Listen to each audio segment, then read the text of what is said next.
Hey, William, this is the Global Digest think tank group. So you are our guest today. You are more about academicians or more about journalists, or how can you consider yourself? I would consider myself an academic. I have oh about 17 years plus experience teaching at the university level. But increasingly, I'm sort of I don't know, sort of crossing over maybe into more commentary, writing op-eds, sort of analysis pieces and such. But this is also parallel with my academic work, which is sort of journals, book chapters in a book, things like such. So I'm a Thai citizen. Um, my research focus, right, I would say maybe just kind of a thumbnail sketch. Originally, it was largely focused on regionalism of the European variant, specifically sort of the EU. Not the EU writ large, but the EU kind of in its foreign policy capacity here in Southeast Asia, Thailand, Malaysia, etc. But over the course of maybe the last, mm, I would say probably a decade to a dozen years, has largely been focused on ASEAN, sort of different aspects of ASEAN integration, right? Sort of originally, kind of broadly, it would just be sort of the processes and history of sort of ASEAN integration, and then getting more kind of focused on regional security, human rights, human security, things of this nature. And then kind of as a side point, or maybe sort of a sidecar to that, is of course the sub-regional issues where I'm based, which is Thailand. So because Thailand is so close, and maybe at least kind of a couple of the neighboring countries in particular, sort of Right. Myanmar and Cambodia, right? We have so many overlapping issues. Um, my focus kind of slid. No, I wouldn't say slid. It just kind of incorporated um, these areas, included within the larger sort of, You see, I don't know, research milieu of sort of ASEAN, all right? writings, a lot of interesting story. So I saw one of your article. You mentioned about U.S. is pushing ASEAN toward China. But Mhm. Thailand, I don't know Well, how's the Thai-US military alliance nowadays. It's a weakening, or how do you see Thai position and US position in this military alliance? Because in the Mekong region, only Thai is US military alliance, although mm, Philippines is one of other alliance. It's it's not in the mainland. So ASEAN, we have probably only two country, right? U.S. military alliance. yeah. So if I can kind of dig in and maybe sort of expand on that point, just a little bit. Sure. Um, America's security role, security and defense role here in Asia is, of course, it's anchored in the immediate post-World War II kind of world, right? So I think you could kind of categorize it maybe as, let's say, maybe four layers um, of security relationships that America has with its East Asian counterparts. At the very top, you have security alliances, right? Mutual security and defense pacts. So this is with five states, I believe. It's America in conjunction with Japan, South Korea, Philippines, Australia, and one more sort of skips my mind at the time, right now. And that's kind of at the very top. Yeah. So this is, Even Thailand. this is, Well, Thailand is a little bit further down, right? Thailand is a strategic partner. Yeah. And that's part of this sort of like second layer where you have at the very top layer, right? This is where you have American military bases, you have extensive intelligence cooperation, and basically a mutual defense pact to say, well, if you're attacked, then basically sort of we're attacked, and we'll come to your defense, kind of that sort of thing, right? A very kind of high level. And then sort of a step down from that is a strategic partnership. And this is it's different in the sense that we cooperate to a very high degree, right? Whether it's in terms of defense procurement, weaponry, military training, possible basing, things like this. But maybe it doesn't go as far to say, we'll definitely come to your aid in the case that you're attacked, right? This sort of thing, right? And this is where you find Thailand. This is where you find Singapore, right? Countries like such. Yeah. And then a little bit kind of further down, you have countries like Indonesia, sort of Malaysia, where you have defense cooperation, right? Mutual training, things like such. But it doesn't raise to that level of like a strategic partnership, sort of in kind of a long-term sort of vision per se. And maybe at the very bottom, you have, I don't know what you would call it, kind of introductory sort of security ties. And this is where you get countries like, in particular, off the top of my head, I think it's Brunei, right? Where it's kind of baby steps. But in the case of Thailand specifically, Thailand historically, especially during the Cold War, was always firmly in the American camp. And you had, extensive military basing here, all of this type of thing. And then this begins to change, I would say, quite openly and strongly, sort of in the 2010s, right? And this is largely because of the political instability here in Thailand, and sort of America's kind of, how should we say, sort of displeasure, let's say, with the events here in Thailand. We can see this specifically with the shift after the 2014 coup, where America cut a lot of defense procurement, foreign aid, things like this, to the government of General Prayut, right? And in this vacuum where you had a Thai government that was seen as, let's say, illegitimate in the eyes of a lot of Western countries, but the need for this government at the time, to try and find that source of legitimacy and support, instead began looking very strongly towards China. Yeah. And this is where you get scholars, in particular, a really great scholar is Zachary Abuja, which publishes extensively sort of on this. He's like a super expert on this. He sort of sees it in terms of, or the stark shift in terms of military weaponry sales and things like such, right? And it really hits sort of a low point in like 2017, 18, 19, where Right. basically, Thailand is almost not cooperating meaningfully kind of anymore with America. Um, and we can also see with things like submarine purchases and all of this type of stuff here in Thailand. So there's been this shift or kind of move, kind of, I wouldn't say sort of away from America, but let's say kind of towards China, you know?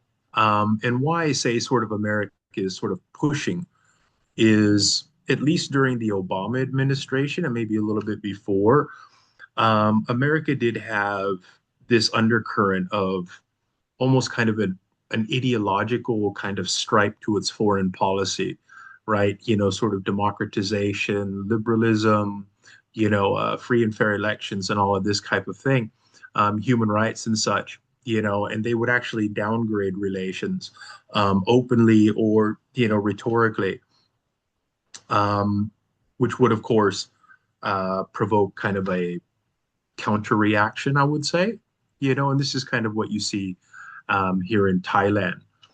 Um, More recently, you can see with Trump's tariffs, um, I don't think that this has gone over very well at all here in the region. Sort of being openly threatened, kind of the way that Trump approaches everything, through social media. I mean, you're Asian, right? So I mean, you have this understanding, I presume, of social honor and face, and things like such, and Trump is very, um, what's the word? He's very unorthodox, right? And that he conducts diplomacy openly instead of sort of privately, behind closed doors and, this type of thing, So when he comes out and he makes these statements on, tariffs, and, he sends out these open letters basically as a threat to Southeast Asian leaders and such, Yes. Yes. well, Trump has congratulations, no on your secret, 25% tariff. Trump wants, Yeah, yeah, I mean, he has no secret. yeah, no, no, it really doesn't go over well here in the region, either, with sort of leaders and elites or with the public, to say the least. Maybe sort of in the 2010s. I wouldn't say either yellow or red, but I was definitely, well, not definitely, no, no, not was. Um, I'm definitely against military coups. Um, I think it's very negative, not just for politics and the political system, but here in Thailand, I think we can see economic mismanagement, the effects that it has on social welfare, income inequality, and then something sort of which is kind of closer, I suppose, to my kind of field of study and interest, the effects it has on human rights and purple peoples, um, freedom, liberty, and stuff like this. It really has bad effects, you know, very, very bad effects. I mean, U.S. Thailand U.S. relations, or as you said, is depending domestic political crisis and mainly yellow and red shirts, a la politics. We can say like that. And I mean, before it used to be a yellow shirt, I mean, supporter, and I mean, um, before red shirt was popular, it's about 2005, 2006, I think, red shirt is not popular. Before, Thai-US relation is pretty good, not that bad, we can say like that, because it's kind of going properly and smoothly. I mean, it's still doing well in terms of US-Thai military alliance. I think it's nothing wrong. I think not that problem in the past. But after Russia, I mean, Russia seem more, I mean, they improve better economy and better, I mean, freedom or probably human rights. But they did not do very well with US-Thai relation. They could not do better. I mean, after red, yellow politics, it's the the crisis or tension become bigger and bigger again. And meanwhile, U.S.-Thai relation also during that time is start uh, worsening and worsening. As you said, now the cooperation level is reducing and declining. They are neither good for neighboring in terms of military coup in Burma. They are not very well dealing, or they did not support well democratic side or human rights side. And and mixed armed group side in Burma. So it means uh, the dictatorship can become from military, but it is paradox or is awkward that red politic or red shirts side also not doing better. It look like that. How can you say the atmosphere?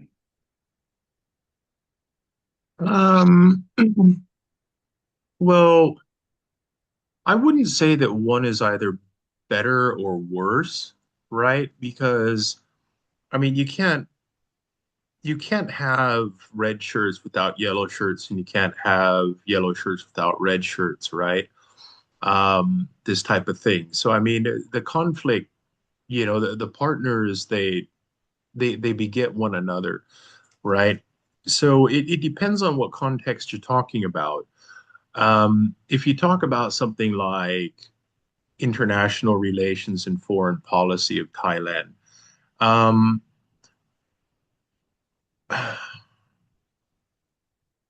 it's difficult really to say that Thailand has had a clear foreign policy, oh, since at least, I don't know, maybe 2009, 2010 onwards. I mean, it seems like a long time, but it's understandable given that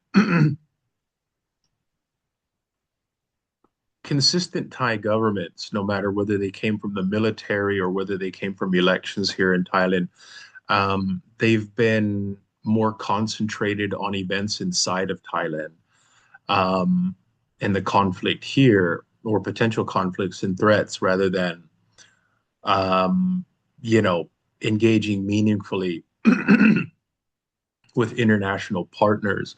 Yeah. And I think this leads to just, Thai foreign policy just having this kind of question mark over it, right? Um, if we talk about sort of, um, I don't know, I can't speak to kind of economic sort of, circumstances and such. Um, I think in very simple terms, we can say, is there a clear difference between the ability of people to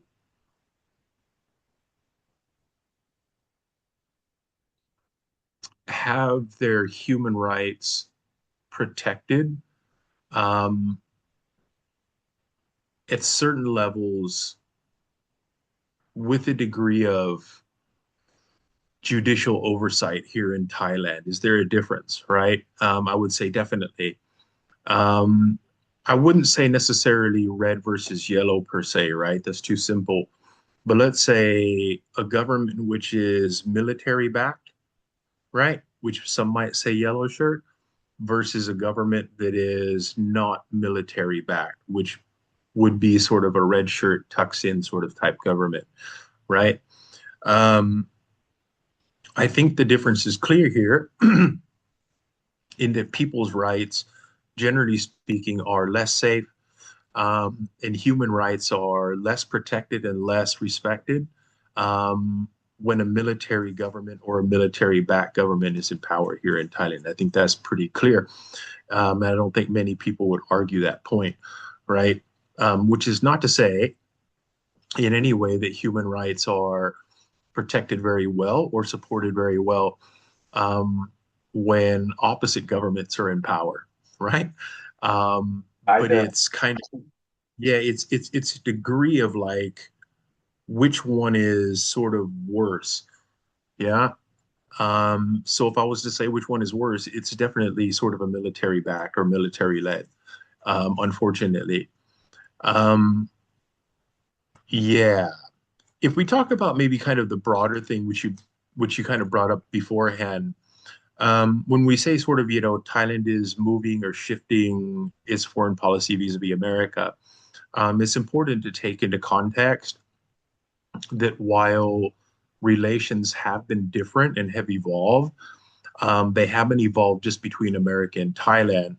But the role of China here in Southeast Asia, at least since 2008, it's a difference between like night and day, right?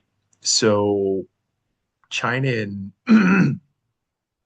the Chinese in 2009, 10, um, definitely didn't have as much influence or sort of um, sway here in the region that you would see now. Yeah. So it's a matter of one country here in Thailand having sort of political instability, a lot of it, right? And it's changing relations with America. But then on the other hand side, you also have the introduction of this economic superpower, which is China, right? Which offers Thailand and its various governments options, let's say that it didn't have during the Cold War, right? An option to choose a different partner, an option of wealth, an option of investment, an option of prosperity, and now increasingly an option for military weaponry, right? That we can see, if we go back 25 years ago, you know, the Chinese military and its government just didn't have a big role in terms of supplying arms and military weaponry here in the region, specifically in Thailand. But now um, it's a big factor, a really big factor. The amount of Chinese influence there now, as opposed to like 15 or 20 years ago, it's like this, right? It's Like 2006, 2010. I mean, Thai politics is tension, red and yellow shirt. I don't know, probably recently, a few days ago, the Thai party was the court for the prime minister uh, to remove. Uh, then Thai party is down, and election also Thai party could not re-elected, and then it is a kind of uh, pro-yellow candidate. Can you say that? And I don't know, People Power are one of biggest opposition party. The biggest opposition party supported that. How will be future of Thai politics direction? Can you say that? um, I think it's maybe a little bit too premature to say, that sort of color-coded politics are over in Thailand, right? And the reason why I say this is yellow shirts, they come from a section of the population and also elites here in Thailand, which are extremely supportive of the monarchy and the royal institution here in Thailand, right? So as long as there is a royal institution and a monarchy here in Thailand, there's going to be a segment of the population which supports it, right? And, they're going to be yellow shirts or whatever they are, right? Sort of royalist. They're just going to be that. Um, on the other hand side, if you talk about like the red shirt movement, um, they came about because of the unfortunate, the unfortunate sort of interactions between the military and royalists and then Thaksin Shinawat at the time, right? Sort of 2006, 7, 8, this type of thing. Um, I think maybe Thaksin, unfortunately, and maybe to his own detriment, um, largely abandoned the red shirt movement as sort of a social and political movement going back to 2011 when his sister, Yingluck, was elected as prime minister, right? But I remember a specific thing that he said right after Yingluck's election as prime minister in 2011, when he, at the time he was doing like these video call phone ins, to sort of like, his followers, red shirts and stuff here in Thailand. And he said one thing in particular then that really struck me, and that was um, loosely translated from Thai to English, it goes something like this. It goes, um, we've been together in this boat rowing, or we've been in this boat rowing together, right? And now that we've made it to the edge of the water and we're coming onto land, or we've made it to shore, um, now we need to get up. Now we need to get up this mountain, right? And I thank you all for helping me and helping us get to shore, right? Um, but don't worry, I'll take it from here. Yeah. And basically, what that said, I think, to sort of the red shirt movement was thank you so much for fighting for democracy and fighting for me. And now that we won this election, I don't need you anymore. Thanks a lot. Now go away. Um, I think that was really, I don't think it was very smart of him. And it's very unfortunate. But I think from that period of time, 2011 onwards, you see the slow but inevitable, almost, I wouldn't say it's fully gone, but almost kind of a collapse of the red shirt movement as a political and social movement here in Thailand. Which is not to say that shirts are not still around. They are, yeah, but as a movement, I see. they're So not really it means around anymore. it's not sincere toward the people. I mean, they just they just took the vote from the people, and they don't want to be, stand with the people. Taksin seemed like that, as you mentioned, the Yeah. 2011 statements. So it means many people will be this maybe lost the trust at the time since that time, right? Thaksin. So then Yeah. this time, and his daughter also very it's not popular vote anymore. they, they have very Yeah. fewer voter supporter, and then even Well, the I think, well, I think, people John, power has more vote than the Phú Thai party. So yeah, which means Thaksin popularity is lost and decline, as you said, since 2011.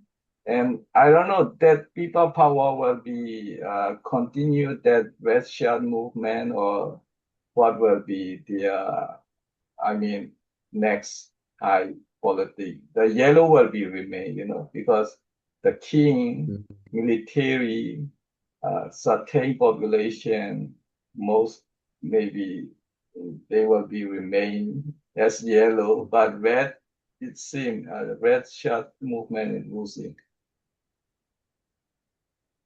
yeah. I mean, I think you speak to a good point. It's like if we look all the way from the beginning, kind of it, right, in sort of 2007, um, you saw sort of red shirts all consistently in the street, protesting, But supporting this type of thing, all the way up until 2014.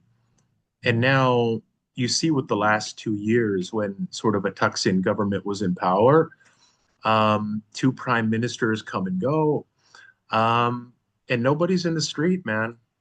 Nobody's in the street supporting Thaksin and see, the Pheu Thai party. Um, and I think it speaks to a bigger kind of shift, I think, that's happened in Thailand, which is things aren't necessarily as they were in terms of it's Thaksin versus, whoever, right? All of his enemies. you know. Instead, you have this movement which began, with the Anakotmai or, Future Forward Party, I think in 2019, right? And now it's the People's Party or whatever. Um, there's an entirely different dynamic going on now. It's not necessarily red versus yellow, but instead the dynamic is more one about, let's say, if we take the yellow as being constant, like it's still here, it's about let's keep Thailand as it is right now. We're happy with it, right? This group of people, let's just keep the economy, let's keep society, let's keep everything kind of just the way it is right now. It's good. Yeah, there's no need to change it. And there's a very large portion of the population which wants change and it wants reform. It's not happy, you know, with the way that, Thailand's economy is performing or how the wealth is distributed here in Thailand, or how unfair, the legal and the legal system or political system or policing here is in Thailand. There's a very large portion of this population, which a lot of people see as being sort of just young people, but it's not. It's young people, it's people living in cities, it's urban people, it's people living in rural populations, it's poor people, it's middle class people that see that Thailand has very serious problems that need to be addressed.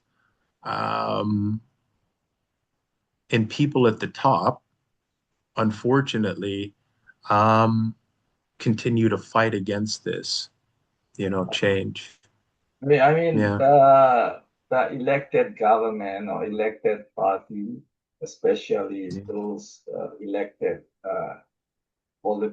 politician and the prime minister, starting from Thaksin and his party, they should show significant things as they are representative of elected person, elected government.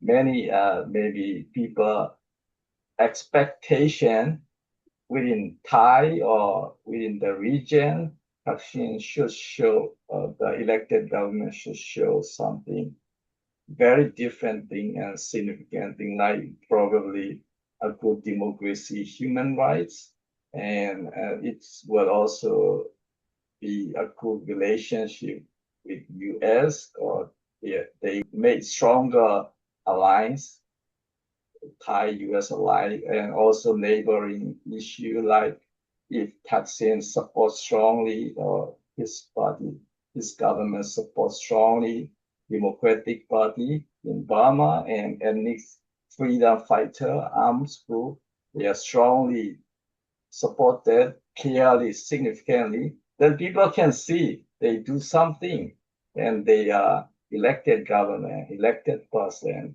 That will be significant thing, but they fail to do. Elected government in Thailand failed to do. Elected leaders have failed to do. They could not support Burmese democracy movement and human rights activity and ethnic arms freedom fighters. They could not do. They fail to show significant things as they are elected government or elected leaders. They fail to support, starting with the Myanmar case.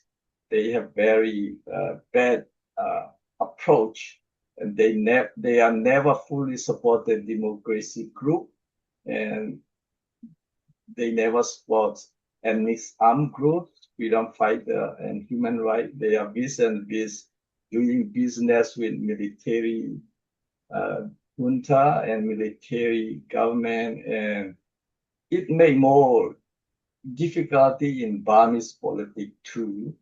Instead of they should stand up for boldly for democracy, as Thailand should show as a example of elected democracy government. So that's in failure, and his government, his successor government's failure.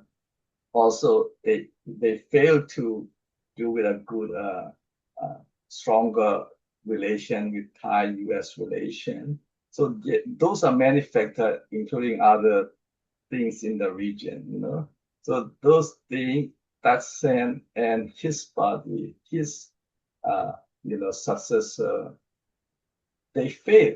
We can say they fail. So as you said, we have to see what's next Thai politics and Thai direction. If elected government has a good direction, a good clear and bold stand up, then we can say the people will support them, definitely, and the region will support them. So that's Thai position. I don't think it's really a matter of like Thailand or America needing each other more or something like this, right? It's mutual, right? Thailand definitely needs America, and I mean, America may not need Thailand as one country, but Thailand is a whole bunch of countries around the world America needs, right? Especially if it's going to sort of confront China, right? It can't do it on its own, so it has to have partners. I think maybe to your first point, the question of like whether Thaksin and his people, sort of failed or not. Um, I think it's maybe that's kind of it's a simple way of looking at it, right? But I don't think Thaksin was a person kind of his time, right? Sort of the 1990s and the early 2000s, you know. So what I mean by that, when he came into power as the prime minister, he did a lot of things which were like really, really good for Thai people, yeah, in the country, man, honestly, right? Which is not to say he didn't do a bunch of bad things, of course, right? But he did a bunch of really, really good things, like universal health care, all of these types of things, which still help people today. Um, but I think people misunderstand and take Thaksin for being this sort of, big time reformer or, some type of revolutionary. And he never was, right? I think maybe this is something that people, like myself, and other voters, we want people to be these things, right? It's like people in America and around the world, they wanted Obama, to be this, great transformational revolutionary leader, but it's just we maybe we expected too much, right? It's just Thaksin was never that. And, Thaksin was an extremely rich person, an elite that got to be really rich and got to be elite because he worked in the system of Thai economic and political and social relations, right? So he came from that system, you know, and he benefited off of that system, right? And he changed things within that system, but he was never a big time reformer, like at all, you know. And I think we can see this really sharply now with the sort of rise of the People's Party, right? In that they're talking about actual real change, real change to sort of Thai society and Thai economics, and Thai sort of policy, Thai politics, man. And this is maybe why they're seen as such a threat, you know, to sort of elite power here in Thailand, is because they represent something that Thaksin never represented, man. They actually maybe represent an opportunity or at least an idea for change, deep change here in Thailand. Um, but Thaksin was never about that. I don't think at any level. And maybe it's our own fault, for being voters, and we have hope. We want to believe in people, that are going to do good things for us, and politicians are gonna keep their promises and they're not going to lie to us, and they're gonna do the things that they promise they're gonna do, once they get into government, and when they don't do that, we get upset. Um, and we shouldn't, right? I mean, they're people, you know. they're people with interest, and we should expect them to act that way, and just find ways to hold them to account. Yeah, rather than lose hope or get mad and burn buildings down and stuff. Right. So I mean, that's the failure, I've seen as failure because, as you said, right, he's doing his own interest and his own way of calculation, but Mhm. he did not did anything significant factor in the region, in the domestic issue, as we discussed. In case of Burma, he did not make any significant thing. He's supposed to stand up for boldly for democracy, human rights. Then people will see his significant position, his significant policy, as well as in domestic in Thailand, but he did not. So he did not able to do, or he did not willing to do very significantly, very significant factor in the country and in the region. That's his failure. So that's we can see the probably the end of Thaksin era and his party, and we have probably we may wait and see the next step of Thai politics. If a new elected government, elected leader, if they make clear and bold position that people have, they can have a hope, and the region can see, everybody can see the hope in Thai politics. And of course, Burma is already, the regime military junta mash up, Burmese politics.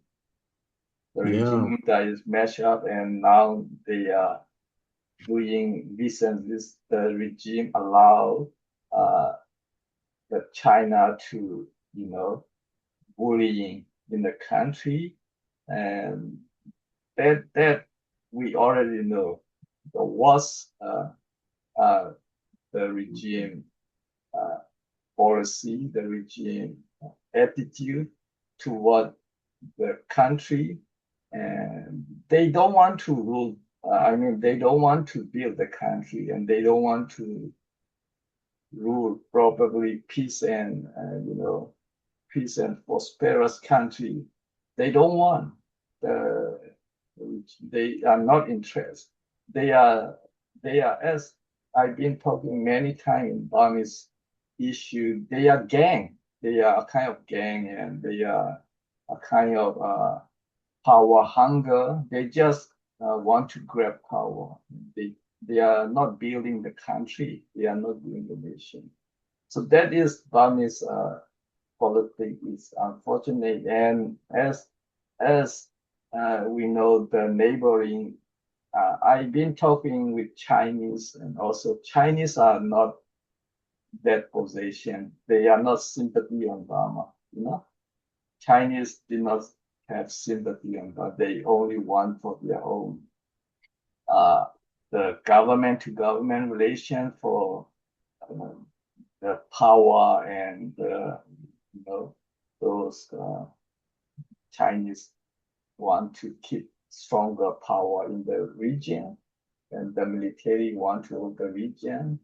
They never care about the people, the suffering of the people, human right So violation. I wonder the elections which the military is going to hold, I think, later in this year.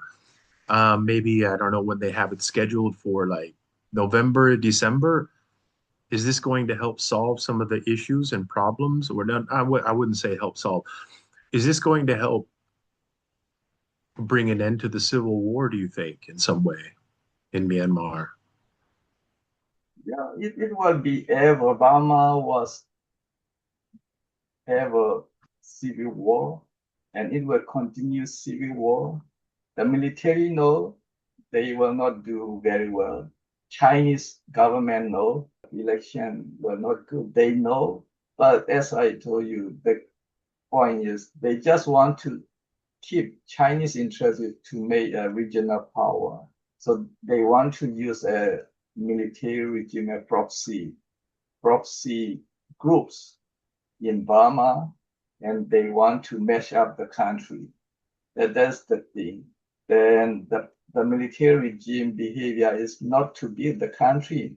They just want to keep the power, and they will be remain at the power in the power, and they want to do whatever their elite interests, but they are not building the country, and it's not going to happen as international people expect that, or they want to see for proper and gradually Okay. democratization and That's strength. unfortunate.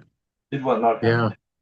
Yeah. In this kind of situation, Burma need a good neighbors, like in case of Yeah. Thailand or India. China, we can forget about China. If India, Thailand, those democracy country has boldly stand up for democracy, there is a very good uh, direction and good hope, because the military regime did not control the country, the whole country. So if we have a good neighbor like Ukraine has a Poland, if we have Poland in Burma, India or Thailand, we already finished this crisis. The regime will be gone. But we don't have such kind of Poland in. That's unfortunate. So Yeah. that's similar connection with Thai politics. So if Right. elected Thai government and Thai elected leader, if they boldly Yeah. stand up, we can have like Poland in Ukraine, Burma can have Yeah. Poland, Right. something like this. Then we can finish the crisis, this terrible uh, political and dictatorship in the countries. You do anything human rights issue as well? Not kind of on the advocacy level, but in terms of like, academic research and stuff, sure. Yeah. ASEAN, and you also write a good article related to ASEAN. As I don't know, current ASEAN chair Anwar.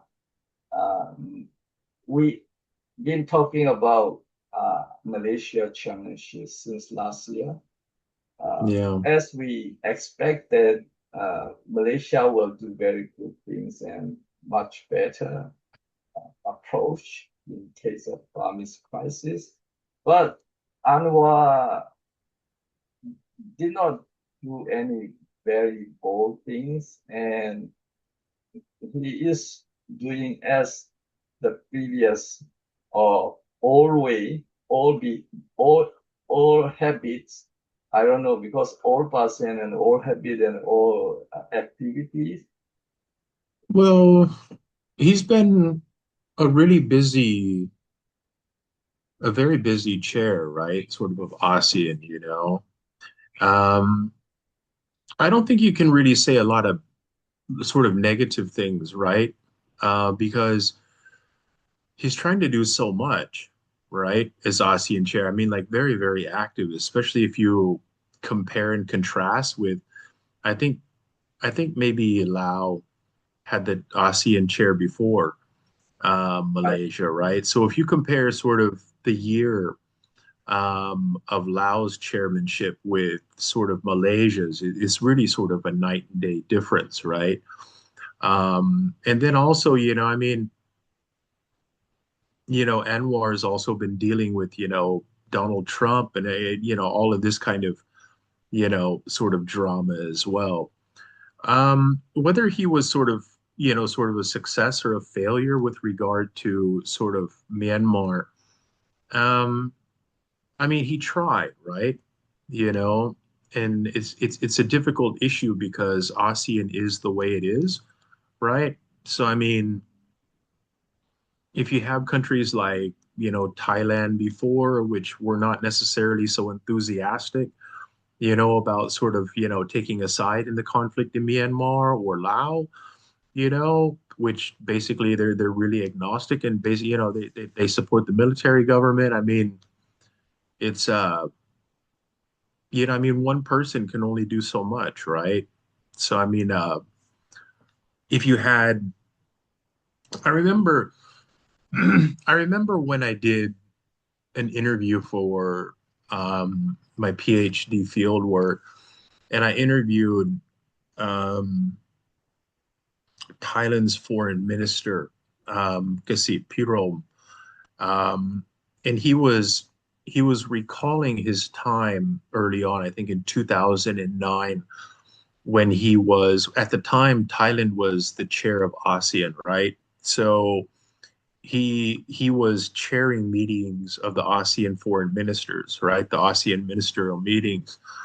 And he was recounting to me at the time how Thailand was able to build up a coalition within ASEAN, right? Specifically Indonesia, the Philippines, Singapore, Malaysia, basically kind of like, let's say, the original ASEAN members, right? To build up a coalition for the military government at the time in Myanmar to carry through with its, or not carry through fully, but begin carrying out in substantial form its promises of reform, right?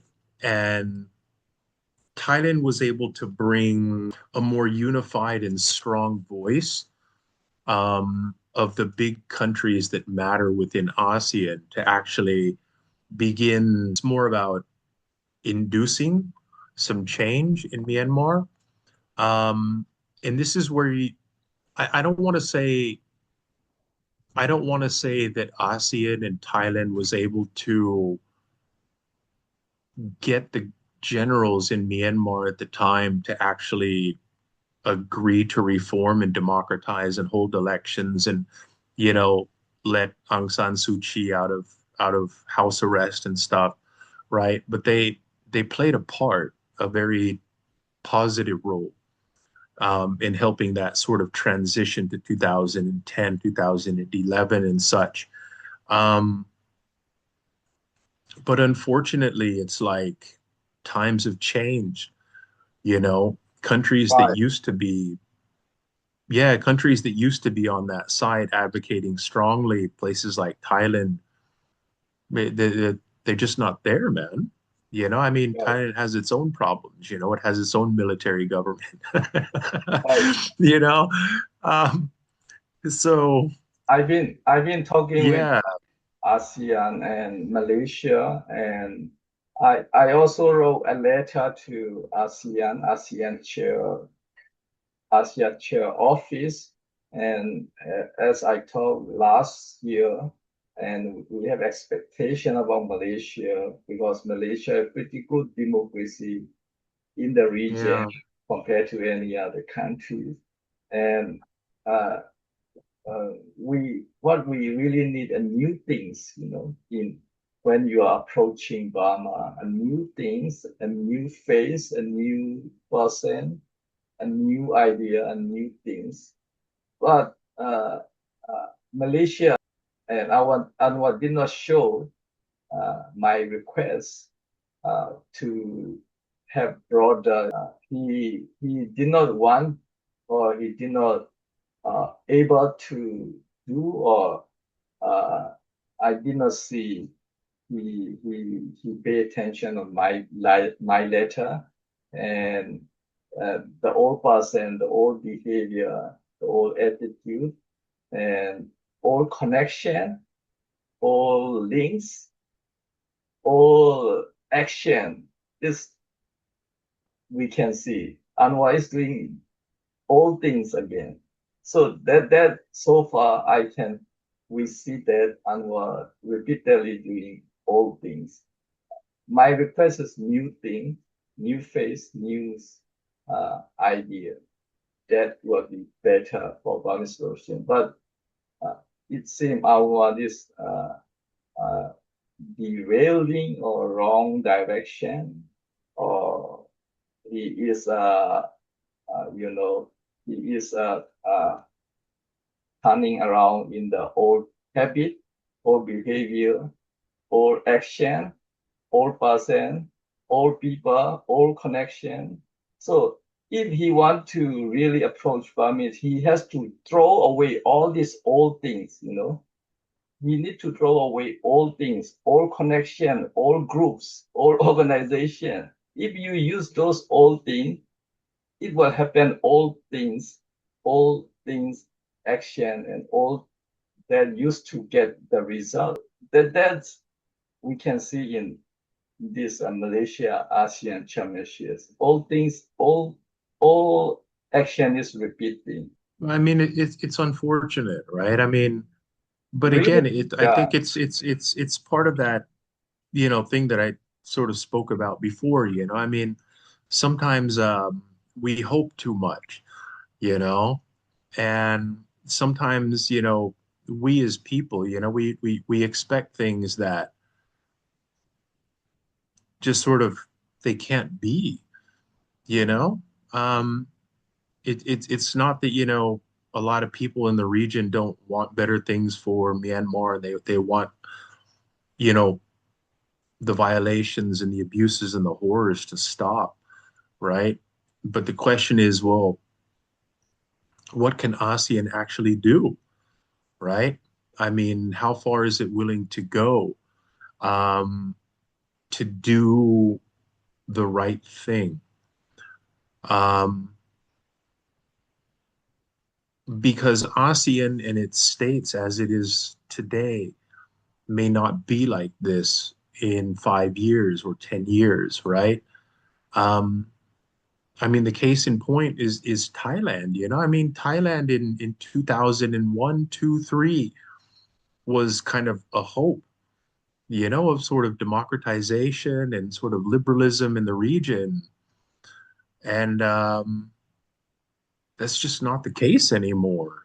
Thailand is not a champion for human rights, and it's not a champion for democracy and reform and change, and this notion of a democratic ASEAN, man. It's just not that way anymore, which is not to say it can't be and it won't be in the future. It's just, circumstances change. So, I mean, sometimes, unfortunately, man, it's just like this is all that we have to deal with, you know.